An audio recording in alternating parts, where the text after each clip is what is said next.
fans can rely on the same emotional power and raw honesty that have defined his career. The future may be uncertain, but for Dwight Yoakam, it's filled with promise, purpose, and a relentless passion for artistic expression. Another key part of Yoakam's evolving story is his deepening connection with fans. As his longtime followers grow older with him, a younger audience is discovering his music through streaming platforms, collaborations, and a revived appreciation for traditional country sounds. This cross-generational appeal speaks to the timeless quality of Yoakam's music and the emotional sincerity that runs through his work.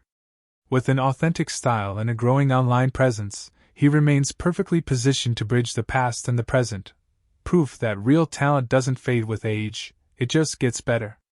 Thanks for watching this deep dive into the controversies and legacy of Dwight Yoakam. If you found it as fascinating as we did, be sure to like the video to show your support. Have memories or thoughts on Dwight's journey? Drop a comment below, we'd love to hear your take. And don't forget to subscribe and hit the bell so you never miss a story that uncovers the heart of music history. Before you go, tap the next video on your screen, there's more to discover just ahead.